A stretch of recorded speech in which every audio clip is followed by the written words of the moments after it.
Beneath the gloss of an almost perfect life lurked a nightmare no one could prepare for. One wrong tap on a screen, and everything shattered. Not a fling, not a fight, not a rough patch, but a betrayal so deep it seeped into every corner of the home. His wife, the mother of their children, her lover, their daughter's husband, and it all unfolded right under his nose in their living room during their family dinners. He could have screamed, could have exploded. Instead, he chose surgical precision, silently gathered the evidence, walked away, and began to act. Step by step, divorce, revealing the truth to his daughter, a legal blow. Then came a new breath, a new home, new boundaries. And when it all seemed destroyed, he discovered that the ruins of betrayal could be the foundation for something far stronger. If you're willing to face the truth, even when it's holding a knife behind its back. Greetings, my dear friend. I am very happy that you are watching my video, and I will be even happier if you subscribe to my channel. This will make me even happier. Let's get started. My name's Oscar, and I'm 54. Until about 3 weeks ago, I genuinely thought my life was in a good place. I'd been married to Evelyn for 29 years, and together we brought up 2 kids. Our daughter, Hannah, is now 24, and our son, Henry, just turned 20.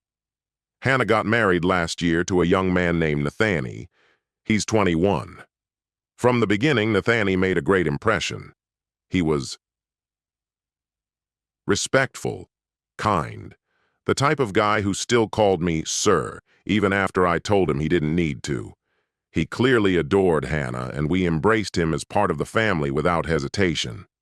I even pulled some strings to help him get a job at the construction company I oversee. At the time, I thought I was giving him a solid foundation. I truly believed I was doing the right thing. Evelyn had always been the person I leaned on the most. Nearly 3 decades of marriage meant we'd weathered plenty. When the kids were young, we struggled financially. I lost my father 5 years ago. Evelyn's mom suffered through a terrible fight with cancer. We had tough stretches, some lasted longer than others, but we made it through, together.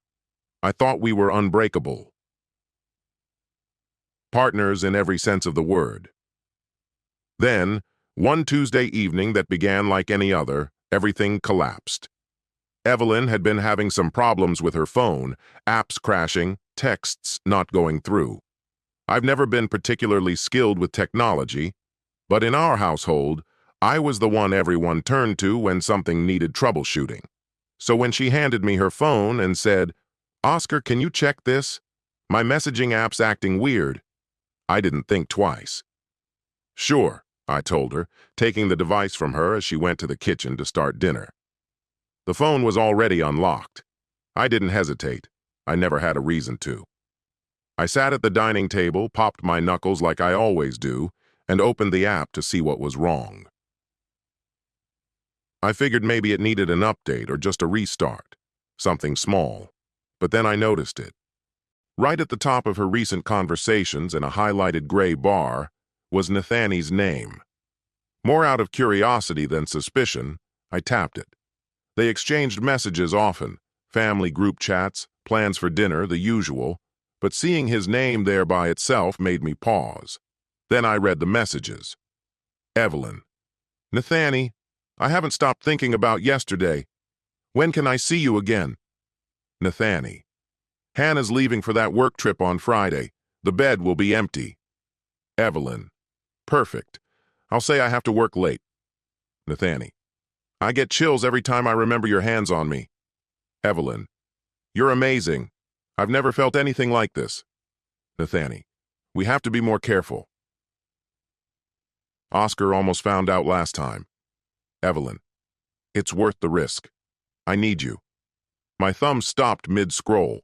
My lungs forgot how to breathe. Something twisted tight in my chest. There were photos, too. Personal, explicit ones. I won't describe them. I wish I could forget them. But they left no doubt. The woman I'd built a life with, the mother of our children, was having an affair with our daughter's husband.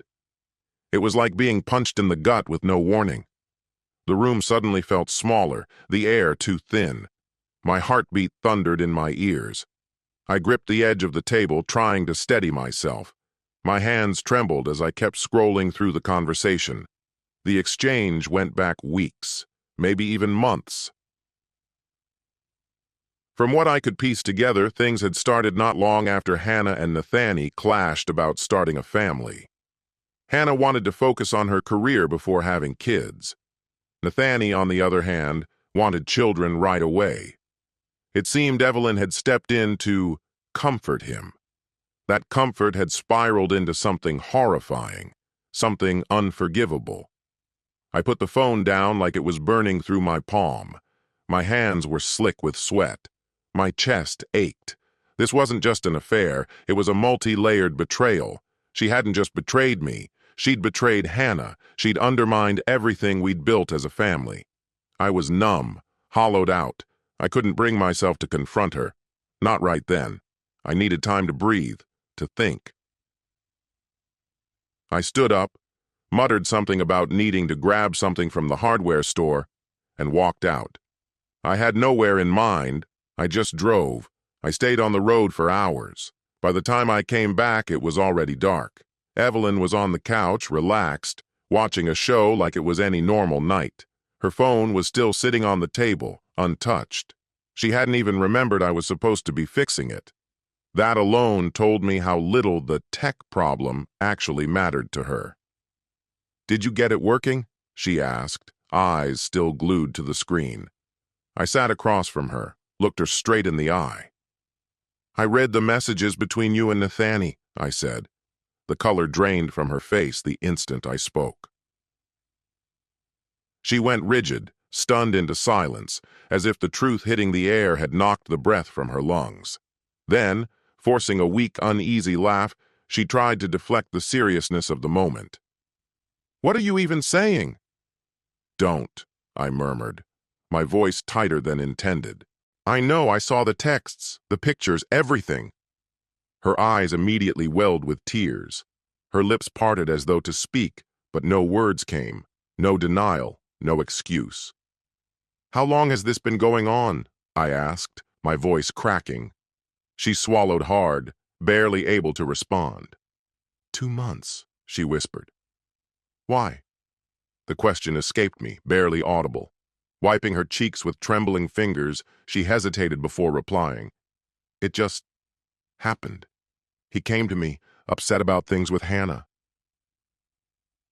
He needed someone to talk to, and it spiraled from there." "Spiraled?" I repeated, my voice rising. "He's married to our daughter, Evelyn. He's 21 years old." "I know," she said through a choked sob. "I know how wrong it is. But when it started, I felt something I hadn't felt in so long, desired, alive, like I mattered again." She paused, avoiding my eyes. "It's not the same with you anymore. We've been together since we were kids," she continued. "But things have changed. The connection, the passion, it just isn't there. So instead of telling me how you felt, you ran off chasing that feeling with our daughter's husband," I said, staggered. Her expression was soaked in shame. "We never meant for it to go this far." That sentence, casual, hollow, hit like a slap. I didn't yell, I didn't cry. I just turned and walked away. In silence, I entered the bedroom, dragged out the suitcase from under the bed, and started packing whatever clothes I could grab. "Oscar, no, please," she said, following behind me, her voice laced with panic. "Can we just talk? It was a mistake." "I'll stop it," she pleaded, her voice breaking. "Please don't throw away 30 years over something so stupid." "You already did," I said, not turning to look at her, stuffing shirts into the case. "This wasn't one slip. This was a string of decisions. You chose this. Over and over, for 2 whole months. You didn't just hurt me, Evelyn. You broke Hannah's trust, too. Please," she cried, reaching for me. "Don't tell her. It'll destroy her." "You should have thought about that," I said as I zipped the bag shut. Before you slept with her husband. I grabbed my laptop, a few important documents, and headed for the door. She stepped in front of me, sobbing, her face pale and blotchy, eyes swollen and red. I barely recognized the woman in front of me. "Oscar, where are you going?" she asked, her voice barely above a whisper. "Anywhere but here," I said. "I'm booking a room at the Marriott downtown. Don't call me. My lawyer will reach out." "A lawyer?" she gasped, recoiling like I'd struck her. "No, please. We can fix this. Don't do this." I paused for a second, looking at the woman I'd shared my life with for nearly 30 years, the mother of our children, and in that moment she felt like a stranger. "There's nothing left to fix," I said calmly, almost eerily so. Then I stepped around her and walked out the door. The hotel room was cold and impersonal, but compared to the house I had just left, it felt like a haven. I lay on the bed for hours, staring at the ceiling as the memories played in a torturous loop. Every second of it clung to me like smoke. The next morning, for the first time in 5 years, I called in sick. I didn't know if I'd ever return. What mattered now was taking the next step. I contacted a divorce attorney and booked a meeting for the following day. By noon, the process was already underway. I forwarded the messages and photos from Evelyn's phone to my email, locking down the proof. But the worst part still waited ahead, figuring out how to handle Hannah. Could I really let my daughter keep living with a man who had betrayed her in the most vile way, without her ever knowing? The thought made me nauseous. The guilt clawed at me until I couldn't ignore it anymore. In the end, there was only one answer. If our roles were reversed, I'd want the truth. No matter how much it hurt, she deserved that honesty. I stared at my phone for what felt like an eternity. Then slowly, I typed, "Hannah, I'm so sorry you're hearing this from me. Yesterday, I found messages on your mom's phone. This morning, I walked out the front door, and that was it. I'm going through with the divorce. I love you, and I'll always be here when you're ready to talk. Dad." I pressed send and turned off my phone immediately. I couldn't bring myself to face the reactions yet. I needed space, emotionally and mentally. 6 hours later, I turned it back on, steeling myself for the fallout. The screen lit up with 15 missed calls and over 100 texts. The bulk of them were from Evelyn, desperate, apologetic, insisting she'd end things with Nathani, begging me to think about our family. Hannah had messaged too, her words jumping between shock, sorrow, and rage. Even Nathani had reached out twice, blaming me, accusing me of destroying everything. I couldn't just scroll through it all. I had to talk to Hannah. I called her, heart pounding as I waited for the line to connect. She answered immediately. "Dad?" Her voice was cracked and hoarse. She'd clearly been crying for a long time. "I'm so sorry," I told her. "Honey, is it all true? What I read, was any of it real?" "It is," she murmured. And then the tears came. Her sobs tore through the phone. "How could they betray us like this?" "I don't have an answer," I admitted quietly. "I confronted Nathani. He told me the same," she wept. "Said it didn't mean anything, that he still loves me. How does someone say that after sleeping with my mother?" I shut my eyes, trying to absorb the weight of her grief.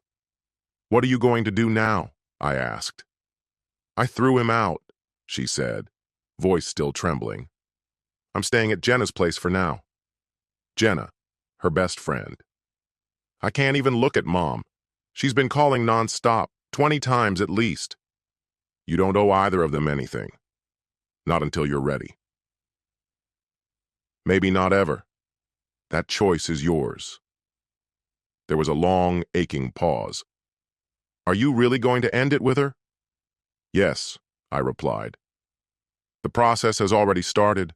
I've spoken to a lawyer." Another silence, heavier than the last. Then Hannah spoke, almost whispering. I think I'm going to file for divorce too. Whatever you decide, I'm behind you, I said softly. Thanks for telling me the truth, she said. It hurts like hell, but I needed to hear it. After we ended the call, I sat motionless, feeling like my chest had been split in two, half of it shattered by my daughter's anguish, the other quietly firm in the knowledge that I'd made the right decision. The pain was blinding, but the truth had to come out. We needed it, no matter the cost. We both had a right to begin again. The next few days passed in a daze. I was in and out of legal meetings, hunting for a short-term rental, coordinating times to pack my belongings while Evelyn was away. It felt surreal, like I was living in a bad dream I couldn't wake from. I moved through the halls of the house I once cherished, boxing up pieces of my old life. Word got around fast. Within days, the whole family knew. My son Henry, my siblings, Evelyn's family, our friends. Responses were mixed, but most people stood by Hannah and me. Some, like Evelyn's sister, urged us to try therapy. She believed infidelity didn't have to be final. I disagreed. Some betrayals cut too deep, leaving wounds therapy can't mend. This was one of those betrayals. Evelyn's reputation crumbled quickly. The image she'd built, as a devoted wife, mother, and respected educator, disintegrated. Gossip swirled at her school, and she took a leave of absence. The same community that once celebrated her turned cold overnight. Nathani didn't get off easy either. I fired him from the construction firm. I couldn't stand being around him. More than that, I didn't trust him near the women on the team. With his lack of qualifications, finding work at the same level wouldn't be easy. I felt nothing. He'd caused too much damage. Hannah moved back to her apartment but asked Jenna to move in for support. A week after learning the truth, she filed the divorce papers. When Nathani showed up, tearful and begging, she filmed the whole thing and posted it online. Her friends saw firsthand how manipulative he was. Some might call it spiteful, but honestly, he had it coming. Evelyn kept trying to reach out. When I blocked her number, she switched to email. She claimed Nathani had taken advantage of her weakness, that it was a terrible lapse in judgment, that she still loved me. I never replied. There was nothing left to say. The divorce was already underway. 2 weeks after I moved into my new apartment, I got an unexpected knock at the door. It was Henry. We hadn't spoken much since everything fell apart. He was away at college, only sending brief check-ins by text. And now, here he stood. "Hi, Dad," he said, his voice tense. "Henry," I said, caught off guard, stepping aside. "Of course. Come in." He hesitated a second, then stepped inside. "Are you sure it's okay?" We sat down in the bare living room, surrounded by silence that carried everything we hadn't said yet. The air was heavy with emotion, but neither of us rushed to break it. "She's a mess," Henry said at last, finally cutting through the thick silence that hung between us. "That's not something I have to handle anymore," I replied evenly, not with resentment, just stating the facts. "I get that," he said quickly. "I'm not saying you should step back in or anything. It's just—" He exhaled, long and tired. "Everything about this is a train wreck. I can barely stand to be around her, but she's still my mom, you know?" I gave a slight nod. "Yeah, that bond doesn't just disappear." Henry clenched his jaw. "I actually believed Nathani was a decent guy. We used to hang out, game together. I thought he was good for Hannah." "Everyone did," I agreed. "Honestly, I still wish he'd let me hit him when I ran into him at Mom's last week." I straightened up at that. "Wait, you saw him at your mom's place?" My voice came out sharper than I intended. He nodded. "Yeah, I stopped by to pick up a few things, and there he was, with her. They were arguing about something. When they saw me, they both froze like they'd been caught red-handed. So, they were still talking. I didn't know why that surprised me, but it still stung. I wondered if Hannah had any idea. "How are you doing, Dad?" Henry asked gently. The question caught me off guard.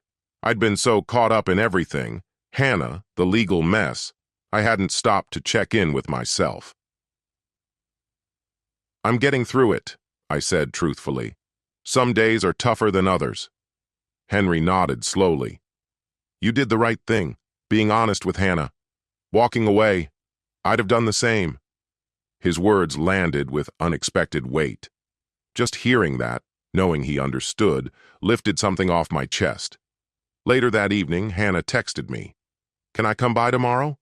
When she arrived the next day, she looked more composed than I expected. Still hurting, but more stable than before. "I've been thinking a lot," she said once we sat down at the kitchen table. "About Mom, Nathani, everything. I've decided to move to Redmond." I blinked in surprise. "Redmond? That's a big move." She nodded. "I got a job offer there about a month ago." I was going to say no because Nathani didn't want to go. But now, nothing's keeping me here. She took a breath. "It's a huge shift," she admitted. "But I need one. This place is just full of reminders. The house, the streets, even the friends. They're all connected to him somehow. I need a place where nobody knows the story, somewhere I can start fresh." I couldn't fault her for that. Part of me wished I had the same option, to just walk away. But my roots ran too deep here, even if everything around them was cracked. "When do you leave?" I asked, doing my best to keep my voice even. "In 2 weeks. They need someone right away." "That's soon," I said, startled by how fast it was all happening. "I know," she said, "but I already found a place. The company's helping with the relocation." She paused, hesitating. "Would it bother you if I didn't come back for a while, even for the holidays?" "Not at all," I said gently. "You need to do what's right for you." She gave a small, sad smile. "Thanks, Dad." "Have you spoken to your mom recently?" I asked. Hannah's expression went cold. "No. She's tried reaching out, but I'm not ready. I don't know if I ever will be." Her voice cracked slightly with emotion. "She chose him over her own family." "Who does that?" I had no answer. Nothing I could say would make sense of any of it. About a month into the separation, I got a call from my lawyer I wasn't expecting. The update wasn't good. Evelyn was contesting the divorce. She claimed she was mentally unstable at the time, citing depression, and requested mandatory couples counseling before we could move forward. It was an obvious delay tactic, a weak ploy that probably wouldn't hold in court, but it could drag out the process. At the preliminary hearing, her attorney painted a picture of Evelyn as the neglected wife, left adrift by a workaholic husband. According to them, Nathani wasn't a homewrecker. He was just a friend who offered comfort when she needed it, and she lost her way due to emotional fatigue. The whole thing was a lie. Sure, we weren't perfect, no marriage is, but I never neglected her.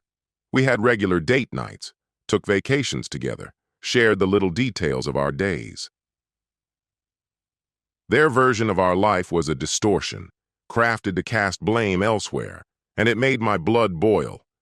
My lawyer told me to stay calm, let them present their narrative so we could take it apart, fact by fact. We had the evidence. Texts where Evelyn not only welcomed the affair, but initiated it. Records of gifts, trips, gestures, friends willing to testify that from the outside we looked happy, stable. It wasn't about shouting louder, it was about letting the truth speak clearly and calmly when it counted most. The most incriminating revelation came from someone I never thought I'd hear from again. Just 2 days before our next court hearing, I received an email from Nathani with the subject line, "Evelyn, the real story." Under normal circumstances, I wouldn't have given it a second glance. I likely would have deleted it on sight. But this time, something stopped me. "Oscar, I realize you probably can't stand the thought of hearing from me, and I don't blame you. The message began. What I did was unforgivable. I've lost everything. Hannah, my job, the people I cared about. I'm not writing to make excuses or beg for your sympathy. You deserve to know how things really began with Evelyn. He claimed that Evelyn had portrayed him as the predator in their affair, painting herself as a victim of his manipulation. But according to Nathani, that narrative was far from accurate. He recounted that things took a turn after Evelyn and Hannah had a major falling out over the topic of children. With both Hannah and me out of the house, Evelyn allegedly invited Nathani over, saying she needed someone to talk to. But when he arrived, he found her already tipsy, dressed more suggestively than usual. She told him she'd always felt drawn to him and insisted that Hannah didn't value him the way he deserved. She told me we both deserved to be happy, Nathani wrote. I'm not denying my part in it. I should have left, and I didn't. But Evelyn knew exactly what she was doing from the beginning. He asserted that this wasn't some impulsive lapse in judgment, but a premeditated move on her part. What hit me hardest came next. He said Evelyn had been planning to leave me for years, waiting only until Henry graduated college. According to her, the affair was simply a thrilling way out. Those words echoed relentlessly in my mind as I read them again and again. My hands trembled, my chest tightened. I didn't know whether rage or heartbreak was taking over. Had she been plotting this all along? Had anything between us ever been genuine? Nathani continued, explaining that once he started sensing Evelyn might later twist the facts, he began secretly recording their conversations. He had attached several audio clips to the email. I'm not trying to make amends, he concluded, but you deserve to know you're being manipulated in that courtroom. With shaking hands, I opened the audio files. It was undeniably Evelyn's voice, open, unfiltered, and disturbingly calm. She spoke about her long-standing dissatisfaction, about how Nathani brought something back to life in her. In one particularly brutal segment, she laughed about how oblivious Hannah was, saying her biggest concern was whether it was time to have a baby. I immediately forwarded everything to my lawyer. Nathani's written account might not have held much legal weight given his role in the betrayal, but the audio? That was indisputable.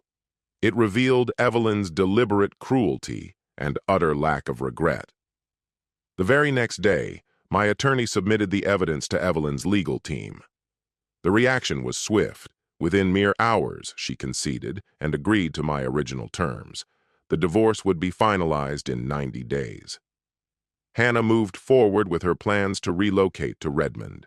She began calling regularly, her voice gaining strength and steadiness with each conversation. She was settling into her new position, making new connections, and even mentioned getting a dog for companionship. I went out to dinner with someone from marketing yesterday, she told me on one call, about 3 months after her move. Just as friends, she added quickly, but it felt nice, just talking to someone with no idea about my past. That's really good to hear, I replied. You deserve to be around people who see you as you are now. And you, Dad? She asked playfully. Gone on any friendly dinners? I laughed. Not yet. Still getting used to being by myself. You're only 52. Plenty of time to start something new. Maybe someday, I said. For now, I'm focusing on me. And I truly was. I'd signed up at a local gym, started playing racquetball with some co-workers, and even enrolled in a cooking course. Until then, my culinary skills were mostly limited to the grill and the microwave. Even as the divorce neared its conclusion and I began rebuilding my life, Henry remained caught in the emotional crossfire. He struggled to reconcile the pain caused by his mother with the love he still held for her.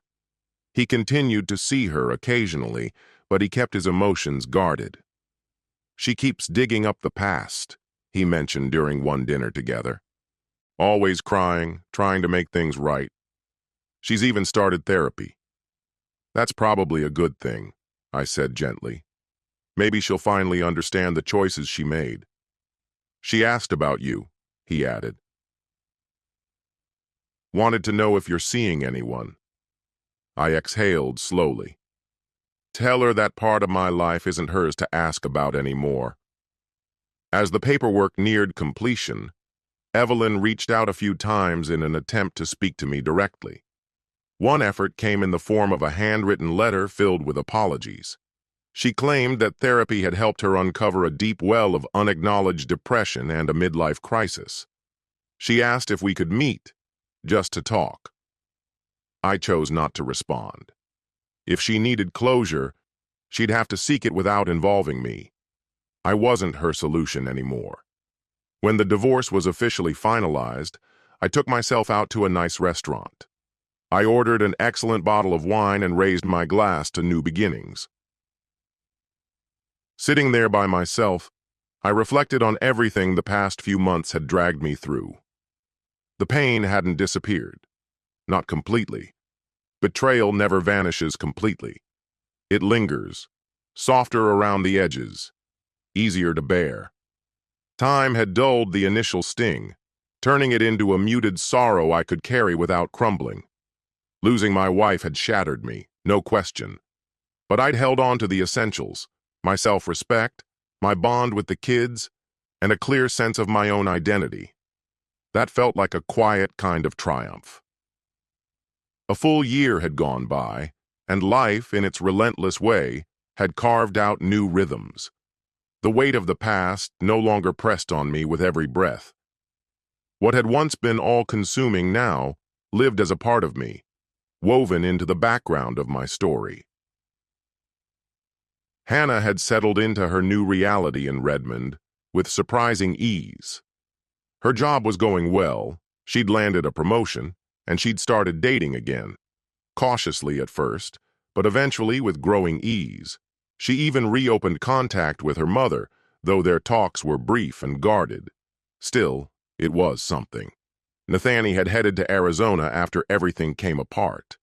Word was he was crashing with a cousin and working nights behind a bar. From what Hannah could piece together online, things hadn't exactly turned around for him.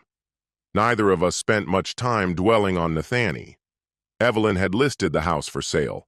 Not enough good memories left to balance out the bad, she'd told Henry. She moved into a condo closer to downtown, changed schools but stayed in teaching. From what I could gather, she'd gone quiet socially. The energetic life she once led seemed to have withered in the wake of what had happened.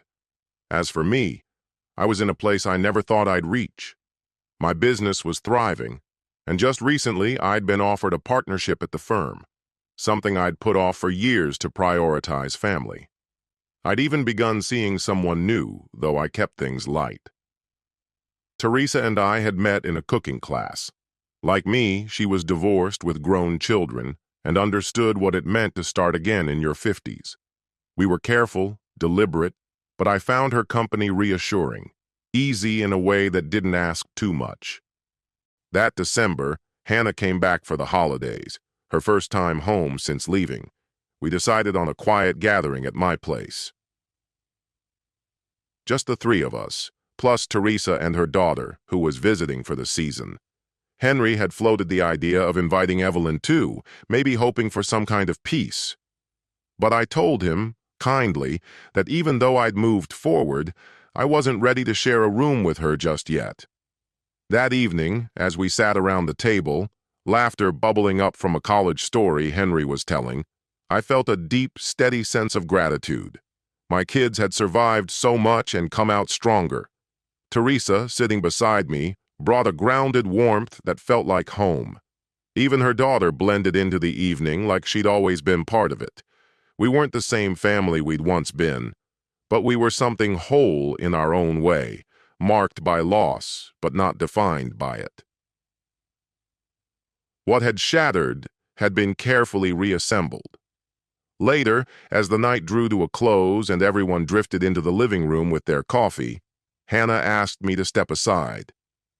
"I saw Mom yesterday," she said, voice hushed. I steadied myself. "How did it go?" "It was tough," she said after a moment, but it felt necessary. She hesitated, choosing her words. She apologized again, for Nathani, for everything, for tearing us apart. Do you believe she meant it? I asked. Hannah gave a slow nod. Yeah, I think she did. Maybe she did, I admitted, surprised by my own willingness to say it. Even if it came too late, that doesn't make it untrue. Hannah glanced toward the living room, where Teresa was showing Henry vacation photos from her trip to Italy. She asked about you, she said gently. Wanted to know if you were happy. What did you tell her? I asked. I told her the truth, Hannah said. That you've built something solid again, that you deserve what you found. She looked at me then, a small smile curving her lips. I like Teresa. She's good. She is, I said, but we're keeping it slow. Smart move, Hannah said with a grin. Then she added, do you ever think about how different things might have been if you hadn't seen those messages? If you hadn't told me? The question landed heavier than I expected.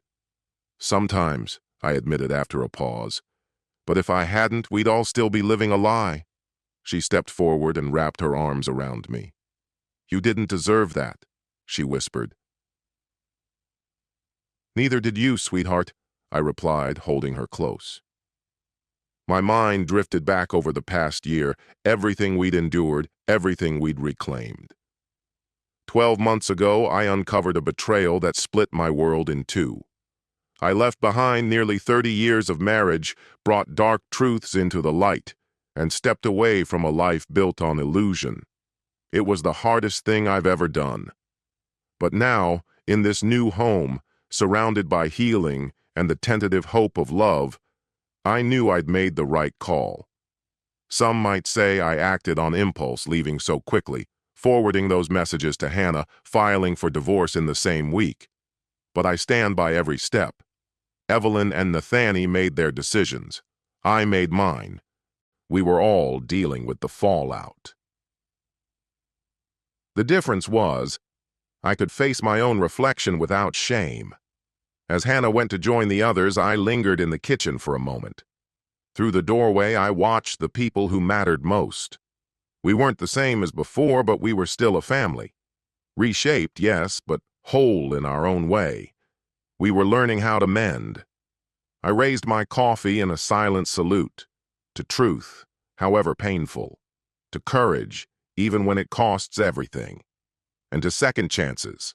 Delicate, hard-won, and more valuable than ever. Our story comes to an end here. Share your thoughts in the comments. Thank you for taking the time to watch. If you enjoyed this story, please check out other videos on this channel. See you soon, my dear friend.